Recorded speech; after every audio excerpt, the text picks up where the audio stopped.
Hello बच्चों, 11वीं economics की क्लास में आपका स्वागत है। बच्चों, हमारा आज का टॉपिक है आंकड़ों का संग्रहण या संकलन, कलेक्शन ऑफ डेटा, और चैप्टर है हमारा 4th। तो चलिए शुरू करते हैं आज के इस टॉपिक को। सबसे पहले बच्चों, आंकड़ों के संग्रहण की ज़रूरत क्यों पड़ती है? आंकड़ों के संग्रहण की आवश्यकता। देश में खाद्यान्नों के उत्पादन या अन्य किसी भी संदर्भ में परिवर्तनशीलता विद्यमान रहती है, अर्थात उत्पादन का स्तर घटता बढ़ता रहता है। इन तथ्यों की जानकारी गत वर्षों के उत्पादन के आंकड़ों को एकत्रित करने से ही प्राप्त हो सकती है। खाद्यान्नों के उत्पादन में उत्पन्न उतार चढ़ाव की प्रवृत्ति की जानकारी प्राप्त करने के लिए विभिन्न वर्षों के लिए भारत में खाद्यान्न उत्पादन के आंकड़ों की आवश्यकता पड़ती है। तथ्यों के संख्यात्मक विवरण को समंक या आंकड़े या डेटा कहते हैं। नेक्स्ट है बच्चों, आंकड़ों के संग्रहण का अर्थ। किसी विषय विशेष से संबंधित आंकड़ों को इकट्ठा करना ही आंकड़ों का संग्रहण कहलाता है। सांख्यिकी विश्लेषण एवं अनुसंधान के लिए आंकड़ों अर्थात समंक या डाटा का संग्रहण या संकलन प्राथमिक एवं सर्वाधिक महत्वपूर्ण क्रिया है। संकलित समंकों के आधार पर ही सांख्यिकी अनुसंधान की सफलता निर्भर करती है। इसलिए इन आंकड़ों की शुद्धता, पर्याप्तता, विधि इत्यादि पर विशेष ध्यान दिया जाता है। अब आंकड़ों को किस प्रकार इकट्ठा किया जा सकता है, उसके लिए सबसे पहले हम आंकड़ों के स्रोत को देखेंगे। इसमें प्रथम है प्राथमिक स्रोत। आंकड़ों का संकलन साक्षात्कार अर्थात इंटरव्यूज के द्वारा, सर्वेक्षण के द्वारा या प्रयोग द्वारा इकट्ठे किए जाते हैं। प्रयोग का अर्थ यानी हम फील्ड में जा कर के जब आंकड़ों को व्यक्तिगत रूप से इकट्ठा करते हैं तो इसको हम प्रयोग द्वारा एकत्रित किए गए आंकड़े कहते हैं। सांख्यिकीय विश्लेषण हेतु यह आंकड़े प्रथम बार गणनाकार द्वारा इकट्ठे एकत्रित किए जाते हैं। दूसरा है द्वितीयक स्रोत। इस विधि के अंतर्गत आंकड़ों का संकलन पहले से ही एकत्रित आंकड़ों से किया जाता है, अर्थात वे स्रोत या वो आंकड़े पहले ही किसी व्यक्ति या एजेंसी के द्वारा इकट्ठे किए जा चुके होते हैं। नेक्स्ट बच्चों, समंकों या आंकड़ों के प्रकार। इनको अनेक भागों में विभाजित किया जा सकता है। प्राथमिक आंकड़े या समंक। जिन समंकों या आंकड़ों को अनुसंधानकर्ता प्राथमिक स्रोतों से इकट्ठा करता है उन समंकों को प्राथमिक आंकड़े कहते हैं। ये मौलिक आंकड़े भी कहलाते हैं क्योंकि ये बिल्कुल ओरिजिनल होते हैं और व्यक्ति के द्वारा या संस्था के द्वारा व्यक्तिगत रूप से डायरेक्ट जाकर इकट्ठे किए जाते हैं। प्रोफेसर वेस्ले के अनुसार जो आंकड़े अनुसंधान की प्रक्रिया के अंतर्गत मौलिक रूप से एकत्रित किए जाते हैं उन्हें प्राथमिक आंकड़े कहा जाता है। दूसरा है बच्चों द्वितीयक आंकड़े या समंक, सेकेंडरी डेटा। ये वे समंक जो होते हैं जो द्वितीयक स्रोतों से इकट्ठे किए जाते हैं, अर्थात किसी के द्वारा इकट्ठे किए गए आंकड़ों को जब हम प्रयोग करते हैं तो इनको हम सेकेंडरी डेटा कहते हैं। द्वितीयक आंकड़े मौलिक नहीं होते हैं। द्वितीयक समंक वे होते हैं जो पहले से अस्तित्व में हैं और जो वर्तमान प्रश्नों के उत्तर में नहीं बल्कि किसी दूसरे उद्देश्य के लिए इकट्ठे किए जाते हैं, अर्थात सामान्य उद्देश्य के लिए जब आंकड़े इकट्ठे किए जाते हैं तो इन्हें द्वितीयक समंक या आंकड़े कहते हैं। प्राथमिक आंकड़ों के संकलन की विधियाँ। अब इन आंकड़ों को इकट्ठा किस प्रकार हम कर सकते हैं, उनके कुछ तौर तरीके हैं जिनको विधियाँ कह सकते हैं। इसमें पहला है व्यक्तिगत साक्षात्कार विधि, पर्सनल इंटरव्यू मेथड। इसमें पहला है प्रत्यक्ष या व्यक्तिगत अनुसंधान विधि। इस विधि के अंतर्गत अनुसंधानकर्ता स्वयं सूचना देने वालों के संपर्क में आकर अपने निरीक्षण या अनुभव के द्वारा आंकड़ों का संकलन करता है। भारत में इस विधि का सर्वप्रथम प्रयोग ऑर्थर पेज ने किया था। ये अर्थशास्त्री हैं जिन्होंने इसका प्रयोग सबसे पहले किया था। दूसरा है बच्चों अप्रत्यक्ष या मौखिक अनुसंधान विधि। जब अनुसंधान अर्थात हमारी जांच का जब क्षेत्र या दायरा विस्तृत हो और जानकारी इस प्रकार की हो कि संबंधित व्यक्ति उसके बारे में सही जवाब न दे पाए तो ऐसी स्थिति में इस विधि का प्रयोग किया जाता है।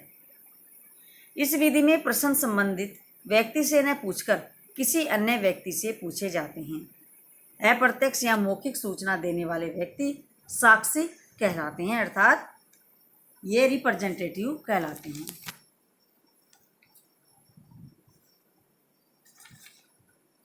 नेक्स्ट है बच्चों टेलीफोन साक्षात्कार विधि, टेलीफोनिक इंटरव्यू मेथड। शोधकर्ता या जांचकर्ता टेलीफोन के माध्यम से सर्वेक्षण करता है।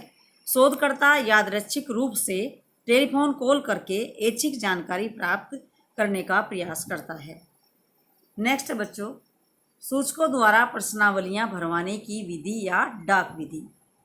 आंकड़ों के संकलन की इस विधि में अनुसंधानकर्ता द्वारा सर्वप्रथम प्रश्नावली तैयार की जाती है, अर्थात हमें कौन कौन से प्रश्न पूछने हैं ये पहले नोट कर लिया जाता है। इसमें प्रत्येक प्रश्न के उत्तर के लिए रिक्त स्थान भी छोड़ा जाता है। इसके साथ एक अनुरोध पत्र भी भेजा जाता है, जिसमें प्रश्नावली को एक निश्चित तिथि तक भरकर भेजने की प्रार्थना की जाती है। फिर इसे सूचना देने वालों के पास डाक द्वारा भेज दिया जाता है। संकलन की इस वैज्ञानिक विधि को डाक विधि भी कहा जाता है। नेक्स्ट बच्चों, संवाददाताओं द्वारा सूचना प्राप्ति।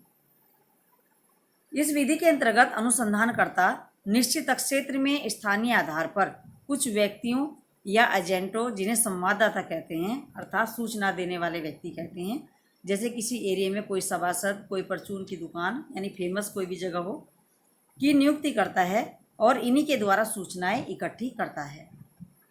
नेक्स्ट बच्चों, परगणकों द्वारा अनुसूचियां भरने की विधि।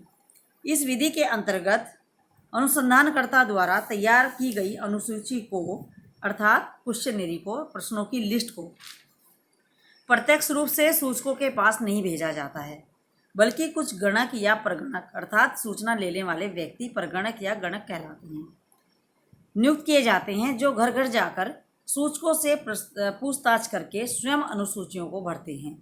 भारत में जनगणना कार्यों में यह विधि अपनाई जाती है। नेक्स्ट है बच्चों, प्राथमिक आंकड़ों के संकलन के लिए उपयुक्त विधि का चयन।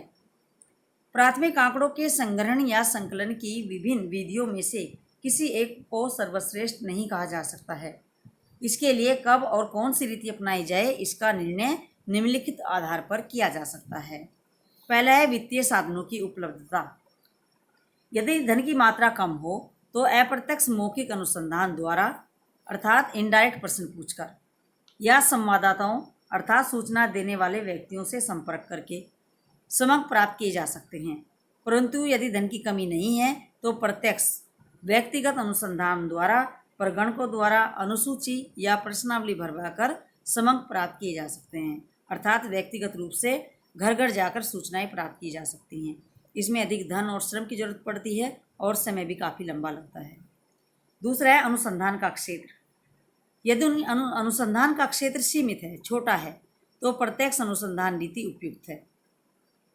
अनुसंधान का क्षेत्र बड़ा होने पर अप्रत्यक्ष मौखिक अनुसंधान रीति का प्रयोग सफलतापूर्वक किया जा सकता है। यदि क्षेत्र अत्यंत बड़ा है और लगातार सूचनाएं इकट्ठा करनी हो तो संवाददाताओं की सहायता ली जा सकती है, क्योंकि ऐसी स्थिति में जब हमारी जांच का दायरा बहुत बड़ा हो तो हम सूचना देने वाले व्यक्तियों से सूचनाएं प्राप्त करके अपनी अनुसूची या प्रश्नावली तैयार करते हैं। ऐसी स्थिति में हमारा व्यक्तिगत अनुसंधान करना, आंकड़े इकट्ठा करना अव्यावहारिक होता है। नेक्स्ट है अनुसंधान की प्रकृति। आंकड़े संग्रहण के लिए किस रीति को काम में लाया जाए, यह अनुसंधान की प्रकृति या नेचर या उद्देश्य पर निर्भर करता है। यदि अनुसंधान की प्रकृति ऐसी है जिसमें सूचना देने वालों से प्रत्यक्ष संपर्क आवश्यक हो, यानी जरूरी हो व्यक्तिगत संपर्क करना, घर घर जाना, तो प्रत्यक्ष व्यक्तिगत अनुसंधान की रीति उपयुक्त है। यदि प्रत्यक्ष संपर्क आवश्यक या संभव न हो तो अप्रत्यक्ष मौखिक अनुसंधान की रीति उपयुक्त होगी। यदि सूचक शिक्षित, जिम्मेदार और निष्पक्ष हैं तो उनके पास अनुसूची या प्रश्नावली भेजकर सूचनाएं प्राप्त की जा सकती हैं। यदि सूचक अशिक्षित और गैर जिम्मेदार हैं अर्थात लापरवाह हैं तो प्रगणकों की सहायता से सूचनाएं इकट्ठी करना ही सर्वश्रेष्ठ उपाय है। नेक्स्ट है समय की उपलब्धता। यदि सूचनाओं को प्राप्त करने का समय कम है तो कोरेस्पोंडेंस के द्वारा सूचनाएं प्राप्त की जा सकती हैं, परंतु यदि समय अधिक है तो अन्य रीतियों में से किसी एक का प्रयोग करके आंकड़े इकट्ठे किए जा सकते हैं। नेक्स्ट है शुद्धता का स्तर, यानी प्योरिटी की कितनी ज़रूरत है।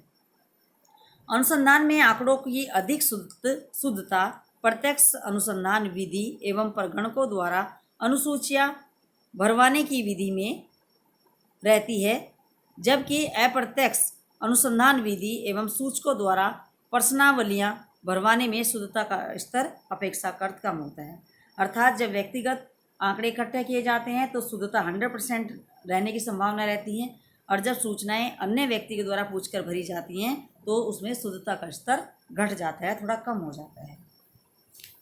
नेक्स्ट टॉपिक बच्चों, प्रश्नावली या अनुसूची, क्वेश्चनरी एंड शेड्यूल।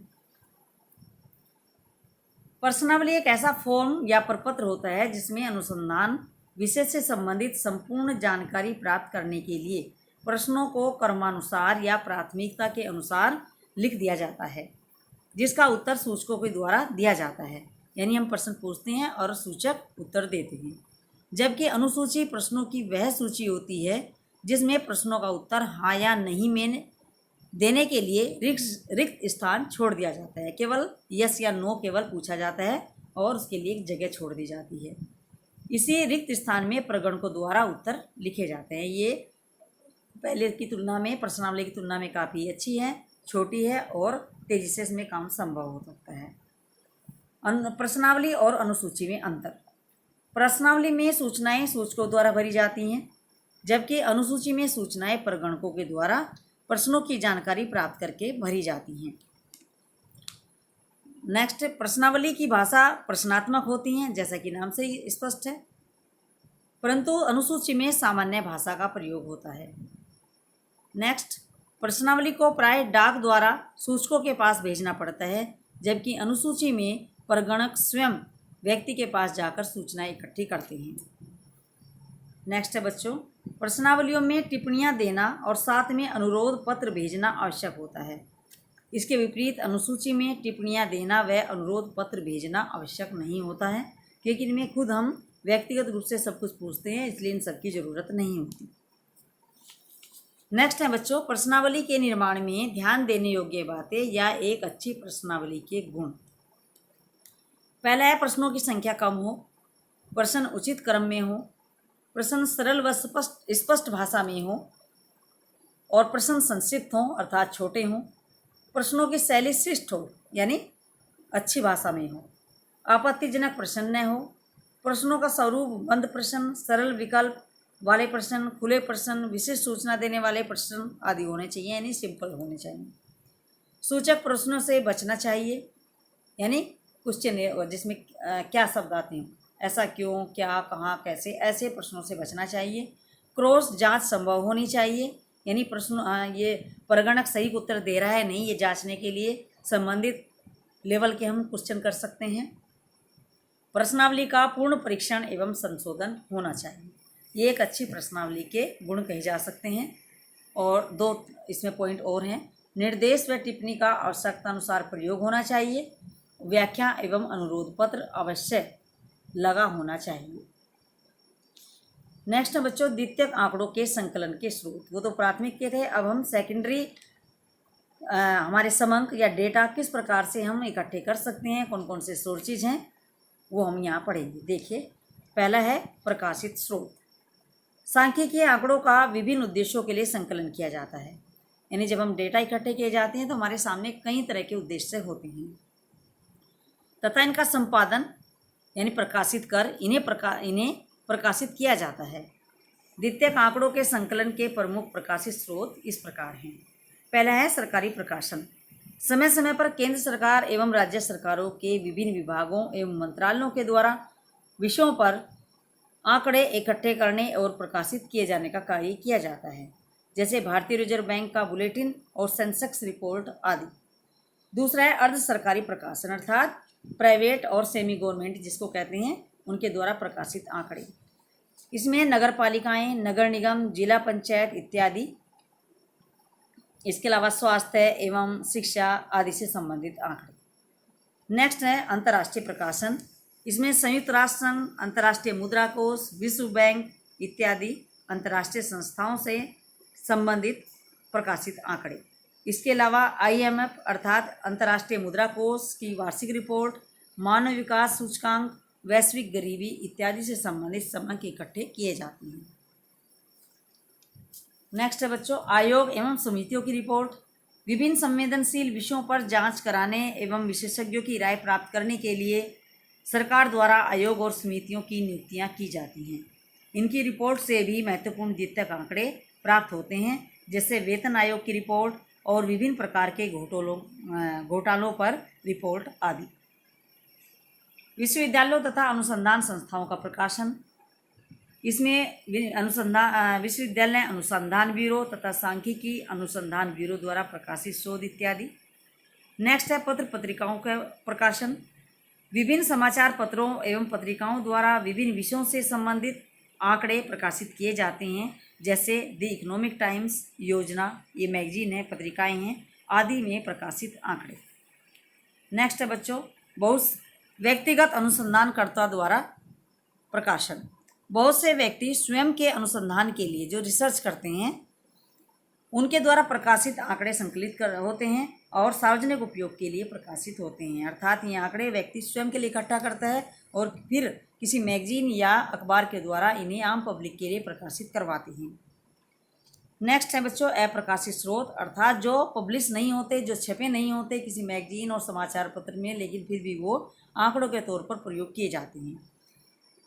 कुछ सांख्यिकी आंकड़े ऐसे होते हैं जो विभिन्न उद्देश्यों से एकत्रित किए जाते हैं, लेकिन इनका विधिवत और नियमित प्रकाशन नहीं हो पाता है। इन आंकड़ों को भी द्वितीयक आंकड़ों के रूप में प्रयोग किया जा सकता है, जैसे विश्वविद्यालयों के शोध कार्य, निजी संस्थाओं के रिकॉर्ड आदि।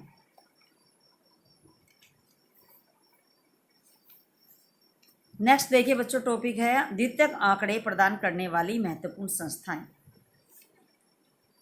राष्ट्रीय एवं राज्य स्तर पर कुछ संस्थाएं हैं जो कि आंकड़ों का संकलन, संसाधन एवं सारणीयन करती है।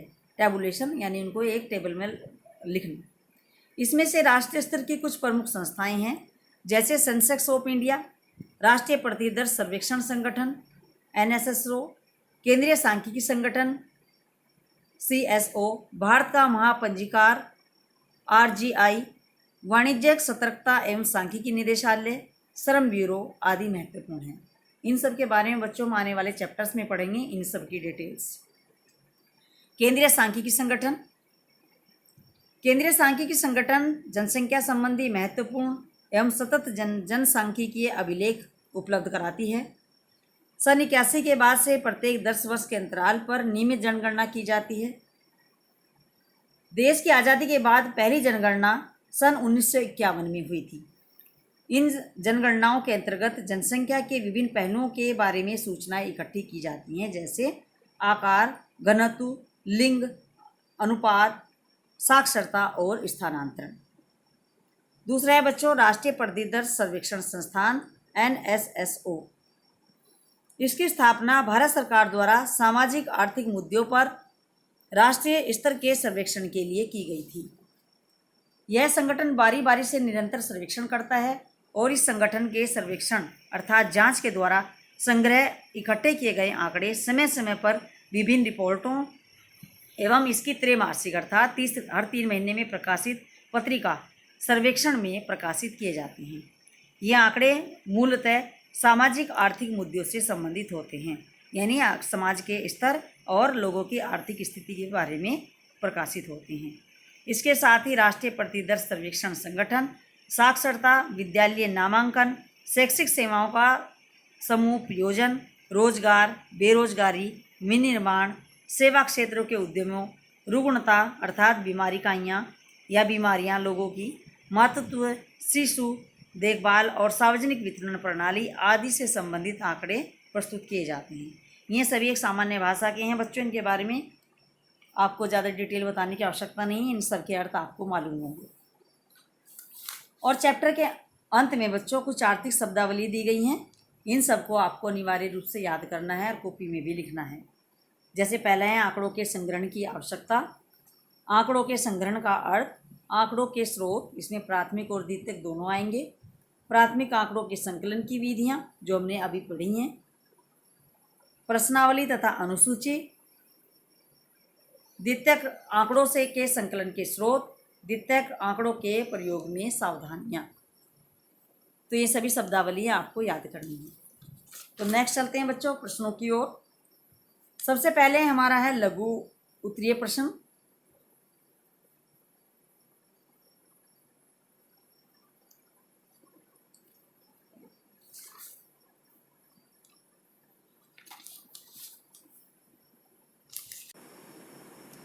तो अब चलते हैं बच्चों चैप्टर के अंत में प्रश्नों की ओर। ये सभी प्रश्न आपको कॉपी में अनिवार्य रूप से लिखने हैं, मेरे पास भेजने हैं। बच्चों आप ऐसा नहीं कर रहे हैं, होमवर्क के लिए जो आपको प्रश्न दिए जाते हैं आप समय से मेरे पास नहीं भेज रहे हैं, तो आपको इन्हें कॉपी में लिखना है, मेरे पास भेजने हैं। सबसे पहले लघु उत्तरीय प्रश्न, आंकड़ों के संग्रहण का अर्थ समझाइए। प्राथमिक आंकड़ों का संग्रहण किस प्रकार किया जा सकता है। नेक्स्ट क्वेश्चन, अप्रत्यक्ष विधि के कोई दो दोष बताइए। संवाददाता किसे कहते हैं। सब प्रश्नावली अनुसूची में से आप या तो इनका अंतर एक ही बात है या आप किसे समझते हैं, दोनों का एक ही मतलब है। द्वितीयक आंकड़ों के स्रोत लिखिए। नेक्स्ट है व्यक्तिगत अनुसंधान विधि के बारे में बताइए। अप्रत्यक्ष विधि के दोषों को समझाइए। टेलीफोन साक्षात्कार विधि को बताइए। और लास्ट क्वेश्चन है बच्चों, राष्ट्रीय सांख्यिकी संगठन पर टिप्पणी लिखिए।